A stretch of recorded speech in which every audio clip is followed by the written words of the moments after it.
O kwenu o mekado bakaise. Meche ya che kuntole mi kuto le wenu. Mi kuto kan ko me mi le mi me no reso mi le mi to gwenu de menu mi ton jiri dasa aganka. Tepite zu pon la ton tigan mi do gwenu e titenu be. Mi na ye kwenu ko mi ton kan boy plon pasa mi to egbe ton jio. Mi baba kwene po avimanje no l'empereur togbo okon ewe mi. Nou do ede bodo no elu bo teme mi sekpedi. Ata kwilon ata anata ilon ata. Mina tuye tono metiole nou do ede bodo no elu kwe. Nou do ede bodo nata kwe. Nou do ede bodo tisan kwe. Fo we ba manado mo chebeto. Aba manatuma. Tout bloqué le bas coin hier baba connaît pas pour m'aller à film cheno et donc nous doit des boudotés ça fait et donc quoi de nous et ya non il a mis là pour m'aller à film cheno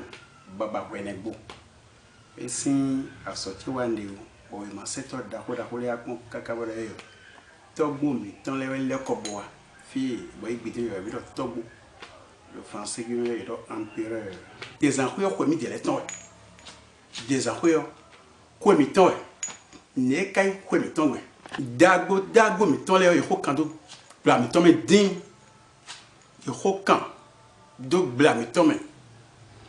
dada ko gbada sin aiji fi yo no ganjo nu webo pon da il ho dago to iron to di kaka ba fo fun wa ba lo fun wa e ka so mo igbidian do nuwe dago mi tolo so kan to na yo e jobido ko ke ne wa do mi ton yo mi ro ke do mi ton yo o ke lu to ro me chako do to ro me nuwe ye mi de kan ho edin yo po vu mi yo bo ka to won do mi ton mi aso do ji bo kan lo ho edin dada ko gbadi an ko ka mi we do etewu des an ko ne do ede yo no mi de le to yi ojo vule ko kaka yo yi wa ile si mi si gbe yin ko ne je yaji yo yon do to bi so bo dada na do me binwa niwa atan finu fi bo na ene we da to na fiber mi ni bo mejulo le we igbe yo ina agbo same so dada hoso na de me bi na agbo ye biji agbon ko e bi tonto eyin ko blo ntu e ko na yin mala ni bo kan ho to le kan itan ho we bon ina igbe lo mere igbe bona ta mi lo hon tonto mi mo mi on se do mi na hon dada na do to gbe so bona do ene mi do na wa ndi bo to mi to na fa o mi ano pro nu yan yile nu yan wa to o me khwe lo me yo mi anya bi dozo be no do to polo e ka pro to ene nugo e bla san tanton mo o no wa e lo bi pio fifa o ma wa jin kuno yon be mi nya bi fifa me cho e kan blo mo ya do me bina ba me igbele na ba panu so bona kan mi de me e kan mi de me o ya ba pa ko de vous ma so ra o agban so di fi e kan mi do yi do agban so wa ko do boko kan mi de me bo so ki ja do ko so de me wọ́n sọ agban kwedoko bo so deji be na kambiro ko lo igbe e kweto e lo igbe be na taro fonton to wa kweto lo igbe be na taro fonton to wa bo medio kweto lo igbe nata be ko nata be nata e ka be me lo nata lo e mo lo ndagbe e me lo e mo hun ko tegbe mi lo be lo ko nata e na kambio kweto le kweto la kan ko bloquer le eo ko ni no suswe no e de ko e ko wuzuru mi bo me igbe bonata agba mi o tagme ko konton to le yo mi kem mi na sra mi na pro mi e wa to me mi na pro mo ko e bi tonto mo ko yo lo même me ko mi to le te ko mi ta be no ba pa mi o tagbe lo po no e ba ti an fla te aton mama e ko ba te pas bon sain bonon so bonon blo mon bakan pa mon c'est attend et si y na yene mo na mama ti an fla te aton no ils ont so agba million ils ont zete pas bonon c'est attend bonon ke mo so ko tan do ten tan mon zé a bandé mais mon zé a bandé mais exact bandé mais yonota mignonné do nkijaro a mignonné do a mahome do bosa gba fe do bosa do agba no so me do akwe gbemi ata on me kholele you know do for de bonosa be na mo wule gban do ko ye mo wule gban e da amade be no ti an bono ba ye ko to mi to sin kan bona ba kokro kwen mayen to mayon no bona e ba 2 ans bona ba 2 ans 2 ans ni no so sindo yo ba yo so no ton ono te pere no ton mo sindo kokro kwen mayen to mayon no kay khol mi lene ma so do kolime bona zero kolime bona je nu nyanya e do fire ba kokro na kwen e kokro wa kwen do kaka si ku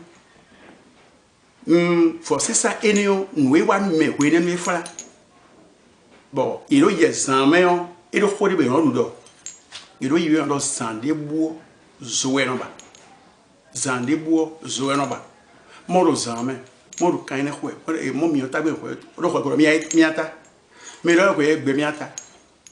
hon khwe ne gwa usa tan ne khwe ne khwe sin le gba uso on ro na ta khwe le wa isi mi sigmeri bo mi bio no vo me we no ye do na huzo we yo agban su e we so dai ye na huzo si mi so ye ba pen bo vro we bo de kwi on se mo je pen go taji bo no mi to on da bi ne na bu yin to bo je pen go taji bon nous to je budje ya kun iron si se no le catholique si mele yelo ijo yiru ko membe so bo je buruji kaka di we jinu idele ero ide no do desanwe ka ban bo bo so kokro kwe ma to ma no bo sindo des kokro san fo bo so do kolime bo do polo no yan wa to omele ni o yo na polo to e bra san le ma di asan tant on le mo o no wa be no yo fifa bio to o me et on m'a envoyé dans le yantin kun yo mo bon me ko mi ton le ko to bolon blo e gbedio no de makaso de no e mi ton e bi huyo ye bi simisi bon mi de le ton e kayan mi me kale gbedo gbesedo e ba so mi na mo lo sisi je ha mi ton da to da ho e jomi do atingbo da ho e munu mi atingbo da ho we munu mi do e ko ko ndo sikan wenu ewa agunye tonji dion yo ne ko ko ya foton kan tomlo e wa so si jedo a mi nyu ni kaka hi ku e bon no khodo kaka bele so apon o vraiment le wani yo gbe sendo me yu anu me bon do di dato da khone do baba miton e yu anu ko do miton le yo minamo yebina no wa fi do no enyose ekun jande me o bon nui mi treje no do bon mi no mi ton lo di mi ke mi an so ba lewu na ba anyose sin bona bodo si we san lele ya do kwene no sin kho mi ma do no fi mi ton de ka gwen to no eje kwene no sin kho no do ba do kwene kho sin no eje wene no sin kho mi e do antime bo mo do ndagbe nous l'autre me fit pop de mi jobido mana khayro ku mi do dada mi ton e kudo ta mi ton dada be rangu ya do me ne si kho ya gbaza wo me o gbate e ve ta ton to tite pe jogo si fi on ko do benu ko to me so wa to le biboro mi kike mo mi na mo mi de gbo enio ene ni won da to da khuli ni wan no zo ton ka boku pa jofido no togume we titire yana bodo le no e kon e de gbewe sendo e was no na hotel ni betu bela wala pe de ton ko hotel ga ma hotel ko buton no ene jom me de ka ti da gumaja tero kari ni e alo mi abonu mi ton we ga do bo ki jen do ugbe obi yen video yen de do wo me de che yin ton na do onu ndo bonu me de sedin bonu ro eyo mi na ba me o bona mo wole mi adu e ba chona e a che ba na ekoyon e mi re ba chona hu won fla fo yon ye gbe so kha me mi be gena yo 97 numéro tiene 24 17 36. Et rien d'ailleurs 95 15 60 80. Et quand il WhatsApp qui est et en 66 49 98 90. Et il y en a d'autres dire bon mi sou mena kon et de les gbero to et do maou le so kem hein bon maou e ka do moye ko ka le akuse igma ti fi o maou ne do amakono ali yo we ton je yo maou le so we do zo e ka so kem e me ni wona e so kem to da ho ai et en cho dan no mi ton mais oui ton tout des o mo maman e o creativity bon vieux yan ka so vient do zo on y en a ti haro ko fe ajalon no mando o beto ton de dozo mena iune tonu mansenu o mitole wezo boy kado molowe mena ti vivo so inzo mendo suena jibo ken no edo de bro kosiyo kosiyo ye tunwa me bon même que le goût de ton cho et il a lito hoswea en d'autres hosupé au danwea sagbatawe dio nous John Wado amo ou John Wado na mo moi c'est deux mettons et les bon tourner dans un lit et au tohosin zali et au sagbatari a jalaze mo dio et tout le sagbatata et jawe nous les de vous bagbe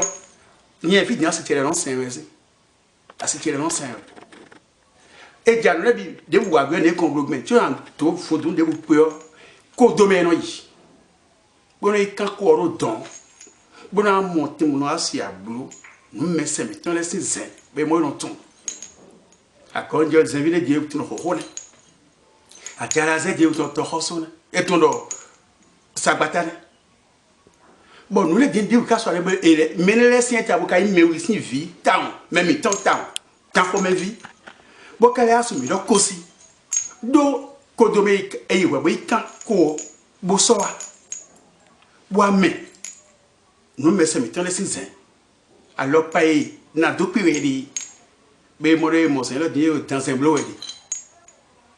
we chubo ina yo vono e do ali ne regile be na yo to hosu na do piere na yo bo ipala e dawe nyon e na blow bo pala on met de les cas, on est millions, il dit mon sein. Il dit assez vite, on s'est mis. On met des couilles, nous est mais c'est couilles, nous est sensible. On compte avec un quand les filles ont eu le conseiller. Maintenant, ils ont par yo étant. Donc, met des livres de Rome. Oui, saint, pays et Rouen. Mais il a rien de quoi. C'est dans des wakonti. Wakambi de Boyingaro Moloyo. Non, il y a des couilles, nous voyons des dons. Mais là, il y a un peu de temps,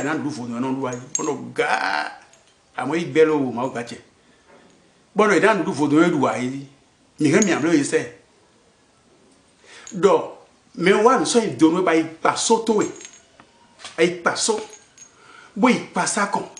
A bien le côté con. A bien tiemé à rien, à naï, mais ne va sortir de manière d'accord, oui, à tien con. Oui, ça sort beaucoup.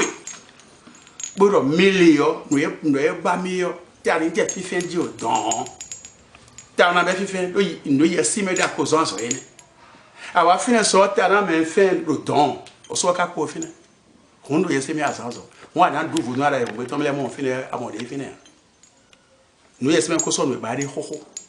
anyo le ko fina mo do ko so akodo pasa me do fina cho bota me fen don novi matsoje tagba debu we domenu tuele Kenda choti bonu yovo français le ina ton peton abanga la todi abolo akwini de bolo epo atiwe bito gbenu to kasi je ka Patrice Talon